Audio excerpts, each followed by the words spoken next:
All right, so we'll dive right into the storytelling portion of our presentation for today. So from March 1st to 3rd, 2018, the city of Rossland got pounded with 3 straight powder days. Over 3 days, 60 centimeters of snow walloped nearby Red Mountain to the delight of skiers. On the morning of Saturday, March the 3rd, while skiers flocked to the slopes, City of Rossland CFO Elma Hamming arrived at Rossland City Hall bright and early to get a head start on finalizing the city's financial statements. On that fine morning, allocation of expenses wasn't the only overhead Elma was concerned about, because before she knew it, the roof overhead began to collapse due to the heavy snow load. Luckily, Elma got out of the building faster than an accountant can say, "We can't afford that," and she was unharmed. What followed is an inspiring lesson about the importance of strategic forethought, intersectoral partnership, and when life gives you lemons in the form of an unexpected avalanche during the middle of an audit, how to make an affordable housing snow fort. While the roof collapse in early March 2018 was the tipping point for Rossland Yard's project, the starting point was actually much earlier. It was a cold, dark Thursday in 1897, and Ross Thompson, the founder of Rossland, was tired. Hold on, Mike, hold on. It wasn't that early. Right. It was actually a warm, sunny Thursday in 2005. The opportunity arose for the city to purchase a former highway works yard, which was a flat area covering a full city block located just 3 blocks from downtown and close to other civic facilities, such as the arena, our schools, and Ferrero's, home of the most amazing homemade Italian sandwiches that you've ever tasted. So that was 2005, and in 2006, a deal was struck to purchase this land, which kicked off a neighborhood planning process to generate ideas for the site, including housing, parkland, and a new city hall. For the 10 years that followed, these ideas were temporarily shelved as the city grappled with economic and operational challenges. When things did begin to turn around in 2015, developing this site became a council strategic priority. And from 2016 to 2018, the site, which was classified as a brownfield, underwent some pretty significant environmental study and basic remediation. In 2017, the land was subdivided into 2 parcels, with the eastern half designated as parkland for a skate park, and with plans to create a mixed-use housing start on the other half of the land if and when budget became available.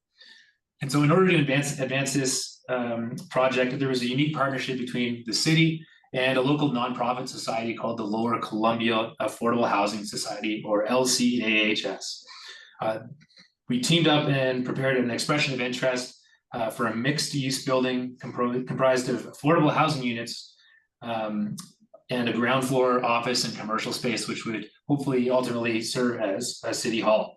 And the city committed at that point the use of the land, and then we're willing to offer up a 60-year lease to the nonprofit, the Community Housing Society, who would be the operator for the units. Still didn't have the cash to do so. So in early 2018, there was an expression of interest submission to the BC Housing Columbia Basin Trust issued a call for interest on investments in affordable housing. So that was early 2018. Shortly thereafter, the aforementioned avalanche triggered the need for a new space for City Hall.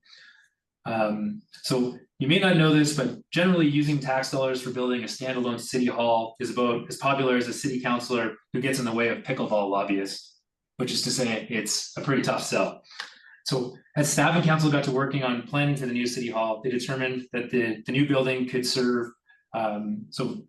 avalanche, collapsed roof, need for a new city hall. When we're involved in the planning here, determined that the new building, a new city hall, could serve as a literal foundation for addressing both our civic needs for operations and for tackling affordable housing in the process. So a lot of research and dialogue with partners, and a solution emerged. Historically, Rossland's been a relatively affordable place to live when compared to other resort towns or other parts of the province. However, some of our recent significant growth in and around the ski hill has brought challenges to our social and economic fabric, which has resulted in rising housing prices and particularly pushing local workers out of our city. So the folks that are serving us in the tourism and hospitality sectors were no longer available or able to afford where they lived. So building on this partnership with the Housing Society, an alliance quickly emerged, and we pursued what is now called the Rossland Yards project, which was a 4-story building on this old railway site that would use like a new city hall on the main level or the ground level, and then 37 affordable workforce housing units on floors 2 to 4.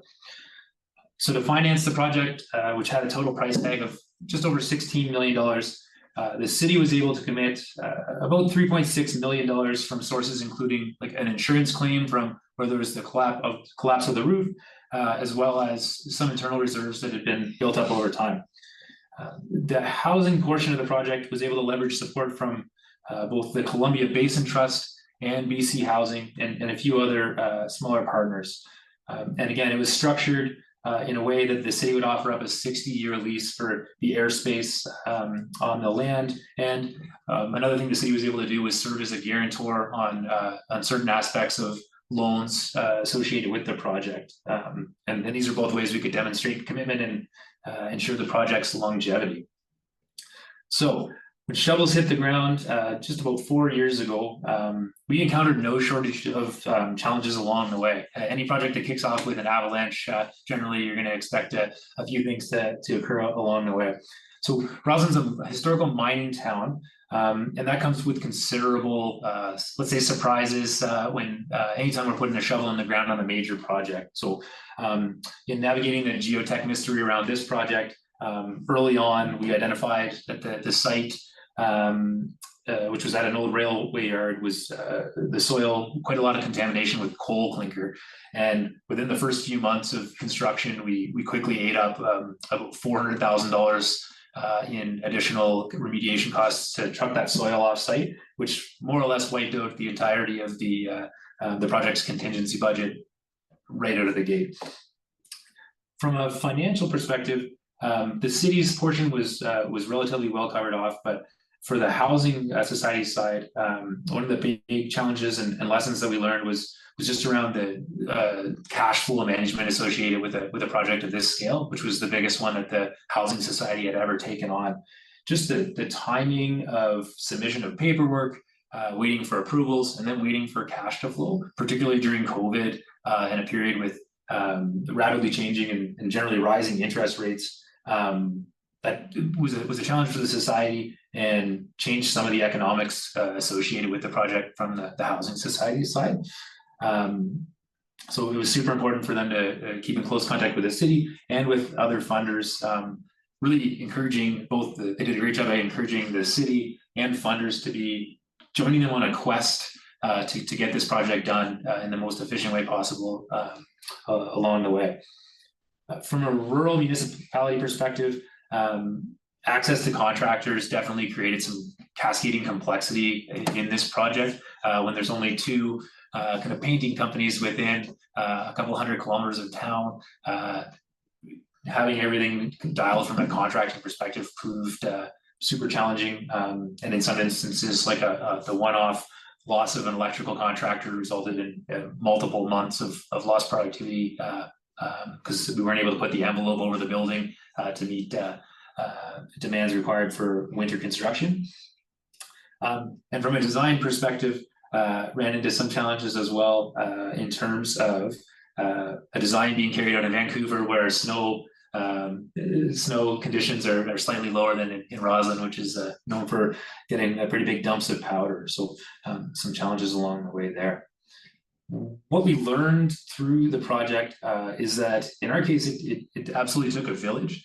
We estimate that there were about 10,000 hours of volunteer time from kind of cradle to completion of this project, put in largely by our affordable housing partners. So something in the context of that $5.8 million, 5.8 million units being constructed, multiply that by the number of volunteer hours and horsepower required, and it becomes quite daunting. So something to factor in. Having a great community partner is absolutely crucial. On our end, again, back to that point around it being a tough sell to build municipal infrastructure, this is a great opportunity for both the city and the society to tackle their joint needs. And on our end, it was just super important to present a holistic business case of like what the pros and cons of this project would be. In particular, communicating some of the future property tax cash flows that would result from this project that otherwise wouldn't have existed. And another piece was by emphasizing green elements and a really green build, we were able to access a considerable amount of additional funding through FCM and Fortis to carry out a more efficient design of the building. So when carrying out these projects, green approach definitely makes it more economically viable, certainly over the long term, and can pull in quite a bit of additional funding. And ultimately, yeah, it's the story of basically nothing being so powerful as an idea whose time has come. This is a project that was seeded close to 20 years ago and took about 15 years to get off the ground, but ultimately came to fruition when we took advantage of a little avalanche that came our way. Two quick questions. One, what forms of sort of modern methods of construction offsite prefab construction options did you guys look at, if any? Especially because of the timeframes and the challenges around winter construction. Thanks. So just on the response to the question, the on-site fabrication, off-site fabrication stuff, it was a stick build. We really don't have a lot of opportunity to kind of do off-site, any type of off-site construction. What we did do is because of the economic climate and supply shortages, and FCM came late to the game to give us some money for the net zero ready stuff. So we were able to kind of pre-order all of our windows and everything and do an upgrade on that. That was a change order, obviously, from the original scope of the project. And then lumber prices was the other concern that we had. So we basically bulk purchased like our lumber pre-design, and that was kind of a part of our tender contract was that it's owner supplied lumber. Those are kind of the bigger activities that we had in regards to off-site stuff. But from a prefab perspective, it was pretty much a design like a stick build on site, and obviously starting sooner than later in regards to the construction period. We wanted to make sure we got a foundation and the digging done prior to the snow period to kind of have that envelope up for 1 year of snow and then be able to build everything for the second year of snow. And again, that time period kind of was ebb and flow based on our the supply chain issues for all of our consultants, our materials and our supplies and our subcontractors, and being a remote area. Great, thanks for answering that. One last question here. As an emerging developer / builder, can you give advice on raising capital? I think on the partnership side, just crucial to find a partner who has a well-defined project scope that you're going to be able to stand behind when seeking grant funding. So from the city's perspective, like looking to make sure that the project fits well. If you're partnering with the municipality, does it fit within their OCP or their official community plan? Is it related to a priority that's outlined in the council's current strategic plan? The more alignment you can get with pre-existing strat direction, the more weight you're going to get behind it. And then from an external granting perspective, the more clout that you have in terms of showing alignment. So I'm seeing some good questions here in the chat. So I'll read them out, and then Mike and Bryan, you feel free to give it an answer, and we can also give everyone else an opportunity to share their thoughts. How are you managing the relationship with the nonprofit? Are there governance issues that have arisen? Yeah, actually, our nonprofit's been awesome. I think the key to the ongoing relationship that we have with them was that we basically set up a project management committee at least a year before we actually went to tender on this thing to do the design, to get that kind of design. And then we had project management oversight committee, which is the same people on the project management committee while we had the project going. So when any issues and concerns were raised about that, we could kind of deal with them on the fly. And as that relationship kind of helped out. That kind of, we were in the same process of, it took us a couple of years to get lease agreements in play, but all those lease agreements are based on the ideas and the concept and the knowledge and the issues that arose from all those project management committee meetings, even in the design process. So that ongoing collaboration was very, very key, I think, in my mind. And out of that project management oversight committee, we had our project developer, we had our architect, we had people from BC Housing, we had a few council people, and we had our staff that was kind of dealing with the operational side of stuff from an administration perspective, and we had the Lower Columbia Affordable Housing Society, which all were partners in making this project great, because we had to make sure that everyone was coming along on the same ride.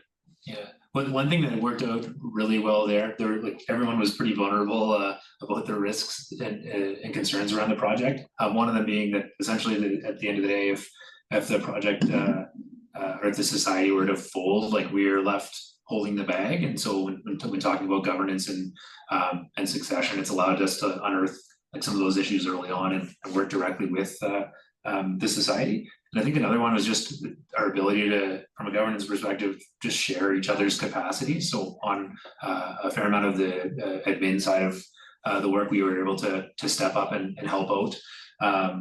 And then we learned a ton about housing in the process, and ultimately, I think that's led to just like a stronger approach kind of going forward for the region, where the just having that context for our council and our staff super important. And this project's allowed for the capacity for the society to now play a bigger game in terms of the region, with like having a significant asset that they can work off of. And with the last 2 minutes, I just wanted to give one last question, and then Mike and Bryan, feel free to wrap up any of your thoughts or share some last reflections. Is the residential component of the project fully self-funded, i.e. no operational subsidies, even if not at capacity? What does that include? And does that include amounts for long-term repair and replacement for the apartments? Yeah, so that was actually one of the very, very key conversations that we had with our council in regards to the fine line between what the city should be responsible for, what the city's not responsible for in regards to housing, as it's not a core component of any kind of city operational activity that I would like to see as part of the city. With that being said, our pro formas on that particular project, we spent a lot of time and effort running the numbers from operational maintenance and capital. There's a minimal capital requirement that the local nonprofit has to put aside to fix building in the future. We do that as well, asset management stuff. From the operational perspective, we really wanted to make sure that the cash flow and the net positive activities were good. There is zero subsidy from the city on that project, except for the fact that we did a progressive 5-year permissive tax exemption on a sliding scale based on the policies that we have in place with that council was agreeable to help get a strong financial footing of the project at the beginning, knowing that in the future they're paying for all their capital, all their operational general capital requirements based on whatever it is that is in the future. And there'll be taxes coming to the city to help kind of fund other activities. And that was very much a key component from our council to make sure that that there was zero or very, very minimal subsidy from the city perspective. Yeah.